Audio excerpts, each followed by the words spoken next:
Bonjour à tous, on se retrouve sur Sciences Nat. Vous vous souvenez, je suis Alex, professeur de SVT au collège et au lycée et correcteur du baccalauréat depuis plus de 10 ans. Dans cette vidéo, on va corriger le sujet qui est tombé en 2023 aux Émirats Arabes Unis, le jour numéro 2. On a ici un sujet qui est vraiment intéressant. Tout d'abord, les élèves ont composé sur une synthèse qui mélangeait deux parties différentes du programme. Et ensuite, dans l'analyse, c'était un sujet assez classique, la reconstitution du climat, mais avec des documents qui, eux, étaient assez originaux. Avant de voir ensemble comment on peut traiter ce sujet, je te rappelle qu'il ne s'agit pas ici d'une correction officielle, mais bien d'une proposition personnelle. Comme d'habitude, le premier exercice est une synthèse, mais ici une synthèse un peu plus courte que d'habitude, puisqu'elle n'était que sur 6 points seulement. Le sujet, le voici. Encore une fois, pas d'introduction, pas de quelques lignes de présentation de situation, on démarre directement par la consigne qui était la suivante. Montrer comment les mitochondries et les chloroplastes contribuent au métabolisme des cellules végétales chlorophylliennes. Quelques petites précisions, vous rédigerez un texte argumenté, vous appuierez votre exposé éventuellement à partir du document proposé.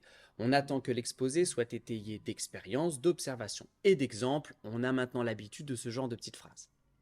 Le fameux document, c'est une photographie en microscopique électronique à transmission d'une cellule de feuille, quelque chose d'assez classique. On voit des mitochondries et des chloroplastes. Ça devrait vous permettre de trouver un plan assez rapidement. Quelques idées pour l'introduction. On peut tout d'abord partir sur l'idée que les cellules eucaryotes présentent un noyau et des organites qui jouent chacun un rôle bien précis dans le fonctionnement de la cellule.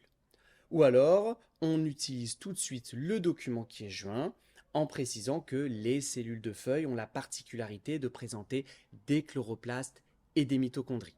Peu importe la phrase d'accroche que vous choisissez, il va vous falloir rappeler la définition du métabolisme et aussi rappeler que les chloroplastes et les mitochondries sont le siège de réactions chimiques, pas n'importe lesquelles, des réactions de conversion d'énergie qui sont essentielles à la cellule, à la vie de la cellule et bien sûr plus largement au fonctionnement de l'organisme. Une fois que tout est dit, on arrive assez logiquement à poser la problématique du sujet et on annonce le plan. Ici le plan, il est très simple, il est assez binaire. Les réactions métaboliques dans le chloroplaste dans une première partie et les réactions métaboliques dans la mitochondrie dans la seconde. On démarre donc par la première partie avec la fameuse photosynthèse qui se déroule dans les chloroplastes. On va tout d'abord rappeler la phase claire, la phase photochimique, lors de laquelle l'énergie lumineuse est captée par les pigments photosynthétiques au niveau de la membrane d'éthylacobine. Et bien sûr que cette énergie va permettre deux choses, la photolyse de l'eau et la production de composés réduits. On aborde ensuite la phase sombre, c'est-à-dire la phase non photochimique ou autrement appelée le cycle de Calvin. Lors de cette étape, le CO2 va d'abord être absorbé, fixé par la rubisco. Ensuite, au cours des différentes réactions chimiques, il va être réduit et va participer à la production de la matière organique. Cette matière organique correspond tout d'abord à des trioses-phosphates qui vont être métabolisés pour donner notre fameux glucose. Les schémas à faire dans cette première partie sont très classiques. On va encore une fois reprendre l'équation de la photosynthèse et un schéma qui couple la phase claire et la phase sombre. Comme transition, on peut rappeler que le glucose, une fois formé dans les chloroplastes, peut être stocké en amidon ou alors participer à d'autres réactions métaboliques, notamment celles qui ont lieu dans la mitochondrie. Partie 2, les réactions métaboliques dans la mitochondrie. Et évidemment, la première réaction à laquelle vous pensez, c'est la glycolyse. Mais attention, je vous rappelle qu'elle n'a pas lieu dans la mitochondrie, mais dans le hyaloplasme. Donc, on en parle très rapidement et on s'intéresse tout de suite au cycle de Krebs. Celui-ci se déroule dans la matrice mitochondriale et il aboutit à la libération de CO2 et à la formation de composés réduits. Ces composés réduits qui vont participer à la chaîne respiratoire qui, elle, a lieu au niveau des crêtes mitochondriales. Elle correspond à une série de réactions chimiques qui aboutit à la production de notre fameux ATP, adénosine triphosphate, la molécule clé qui va permettre de réaliser plein de réactions chimiques dans les cellules. Pour les schémas, on peut commencer par refaire un schéma simple d'une mitochondrie pour replacer le lieu où se déroule chacune de ces réactions. Ensuite, on peut refaire un cycle de Krebs et une chaîne respiratoire, mais de façon simplifiée, on se contentera d'un schéma bilan. Comme d'habitude en conclusion, on reprend les idées clés de notre sujet en insistant ici sur le couplage du métabolisme qui a lieu dans le chloroplaste et dans les mitochondries. Et pourquoi pas en ajoutant un schéma bilan. Et pour terminer, on boucle notre synthèse par une ouverture sur un sujet proche. On peut par exemple partir sur l'origine de ces deux organites en parlant de la théorie endosymbiotique. Ou alors, on peut rappeler que toutes ces réactions métaboliques ont besoin d'enzymes pour être réalisées. Et une troisième idée, on a parlé ici de photosynthèse et de respiration cellulaire, mais vous avez vu en classe une autre réaction du métabolisme des cellules eucaryotes, la fermentation. Et voilà, on a terminé le premier exercice, la synthèse. Donc vous voyez que même s'il s'agit ici d'un sujet qui mêle différentes parties du programme, c'est pas la mer à boire et pour être encore plus performant le jour de votre épreuve, je vous conseille de vous entraîner.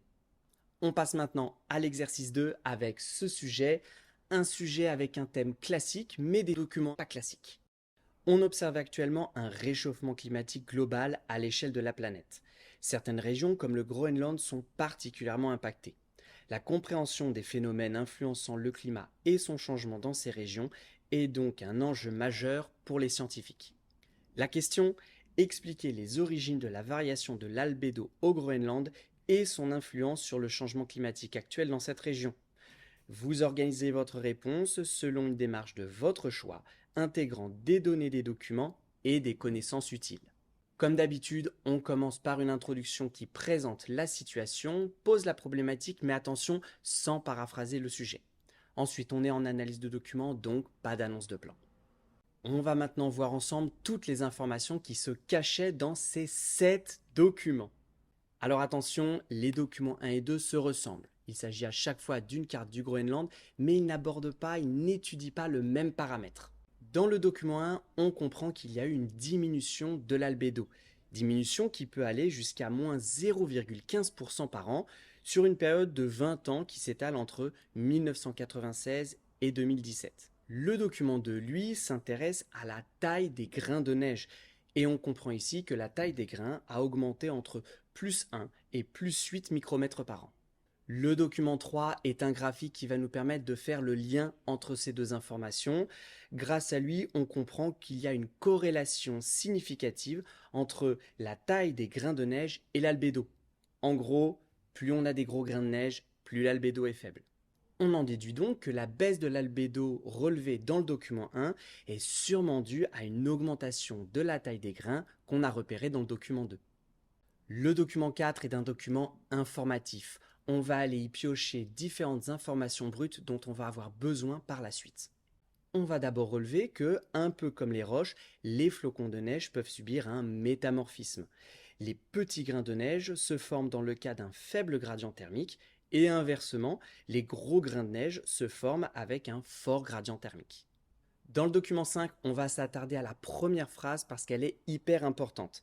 La taille des grains de neige conditionne la puissance de l'albédo qui lui-même conditionne le gradient thermique dans le manteau neigeux. Sachant ça, on se tourne vers le document 5A. On comprend que la neige fraîche ou les grains de petite taille présentent un albédo fort, ce qui induit un faible gradient thermique et donc cela favorise le métamorphisme vers les grains de petite taille. Le document 5B, c'est l'inverse. La neige qui présente des grains de grosse taille a un albédo qui est faible, ce qui induit un fort gradient thermique et donc favorise la formation de gros grains de neige.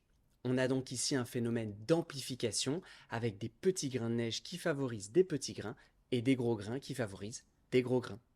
Alors même si le document 6 est découpé en 2 petits documents, on peut les traiter ensemble.